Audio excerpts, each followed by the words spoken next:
नमस्कार प्रिय दर्शकों, मैं प्रियंका आप सभी लोगों का स्वागत अभिनंदन करती हूँ। कैसे हैं आप लोग?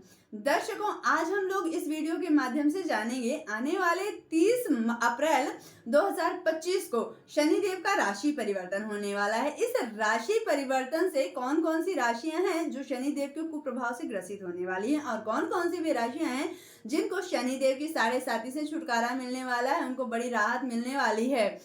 तो आने वाले 2.5 वर्षों तक के लिए शनिदेव की समस्याओं से, शनिदेव के कुप्रभाव से जिन राशियों को राहत मिलने वाली है वो राशि है सबसे पहली मकर राशि। मकर राशि को शनिदेव की साढ़े साती से छुटकारा मिलने वाला है।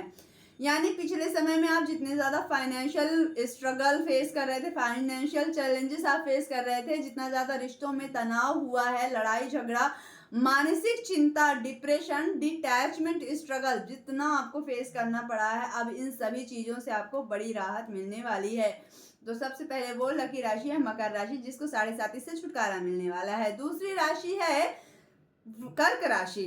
कर्क राशि के जातकों को शनि देव की ढैया से छुटकारा मिलने वाला है। शनि देव की ढैया पिछले 2.5 वर्षों से कर्क राशि के जातक शनि की ढैया से बहुत ज्यादा परेशान थे। घर परिवार में चिंता, लड़ाई झगड़ा, माता के स्वास्थ्य में परेशानी, करियर में बहुत ज्यादा चैलेंजेस फेस करना पड़ रहा था।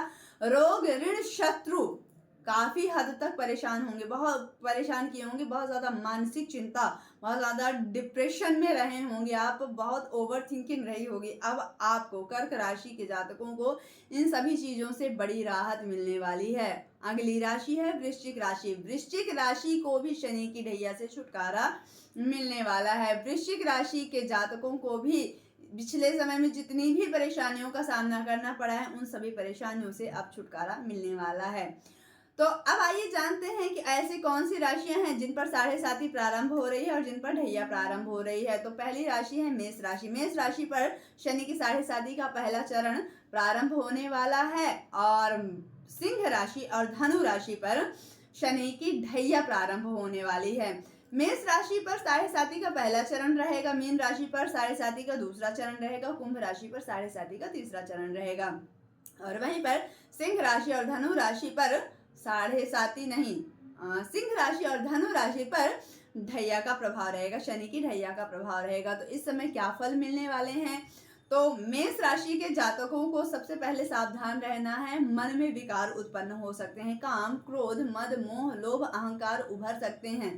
पहला चरण मस्तिष्क में होता है तो बहुत ज़्यादा टेंशन रहना और बहुत ज़्यादा धन व्यय होना, बहुत ज़्यादा लड़ाई झगड़ा घर परिवार में हो जाना, शत्रु उत्पन्न हो जाना, स्वास्थ्य संबंधी दिक्कतें हो जाना और साथ ही धर्म से विमुख कार्य करना, इन सभी चीजों में माइंड जा सकता है। तो इन सभी चीजों से आपको बचना है क्योंकि शनि देव साढ़े साती में जातक की परीक्षा लेते हैं। यदि आपका मन मस्तिष्क सही है, आपके क्रियाकलाप सही है, तो आपको इन सभी चैलेंजेस का, इन सभी परेशानियों का सामना बिल्कुल नहीं करना पड़ता है। पहले थोड़ा सा स्ट्रगल होता है लेकिन शनिदेव जाते जाते बहुत ज्यादा राहत भी देते हैं। शनि देव का मीन राशि पर शनि देव की साढ़े साती का दूसरा चरण रहेगा। दूसरा चरण होता है हृदय में।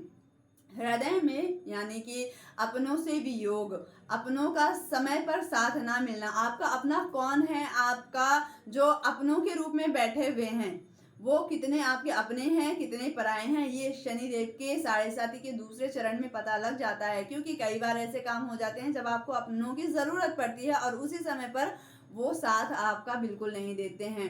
तो ये होता है शनि की साढ़े साती के दूसरे चरण में। हृदय में आघात होता है, वेदना होती है, अपने पराये का पता चलता है, अपनों का साथ भी छूटता है। वही लोग आपके साथ रह जाते हैं जो वास्तव में आपके अपने होते हैं, जो दिखावे के लिए अपने बने होते हैं, वो आपकी लाइफ से दूर चले जाते हैं। शनि देव की साढ़े साती का तीसरा चरण कुंभ राशि में रहेगा। कुंभ राशि तीसरा चरण होता है पैरों पर। तो इस समय पर बहुत ज्यादा यात्राएं होती हैं, बहुत यात्राओं में धन व्यय भी होता है और साथ ही यहाँ पर मानसिक चिंता भी बढ़ी रहती है, संतान संबंधी चिंताएं भी रहती हैं, कुछ काफी हद तक जो है तो मानसिक डिप्रेशन बना रहता है और इसी के साथ साथ जो है तो कई बार स्वास्थ्य को लेकर के चोट चपेट और लंबी यात्राएं, ये सारी चीजें भी हो जाती हैं। तो आपको चोट चपेट से बचना है, फूड हैबिट्स में कंट्रोल रखना है और लॉन्ग ड्राइव से, और क्योंकि यात्राएं बहुत ज़्यादा होती हैं तो लंबी यात्रा करने से जितना ज़्यादा हो सके बचने की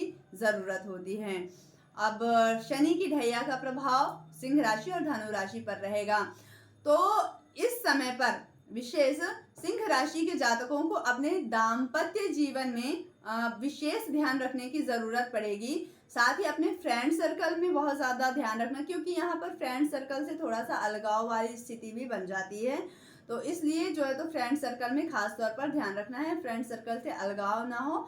और इसी के साथ साथ दाम्पत्य जीवन में समस्याएं हो सकती हैं, तो इसका भी खास तौर पर ध्यान रखना है। करियर में कुछ चेंजेस हो सकते हैं, इसका भी ध्यान रखना है। धनु राशि के जातकों के लिए भी जो है तो इस समय पर कार्य क्षेत्र में कुछ परिवर्तन हो सकता है कि ज्यादा मेहनत के बाद भी कुछ चीजें आपको ना प्राप्त हो रही हो, तो कार्य क्षेत्र में परिवर्तन देखने को मिलता है।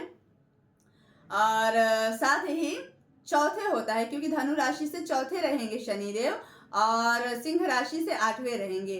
तो यहाँ पर जो है तो घर परिवार से संबंधित कुछ दुख होगा, कुछ वियोग होगा, कुछ मानसिक चिंता होगी, काम का अच्छा फल ना मिल पाना, ऐसा भी कह सकते हैं। और इसी के साथ जो है तो काफी सारे बनते हुए काम बिगड़ जाना, तो इन सभी चीजों में आपको भी खास तौर से ध्यान रखना है।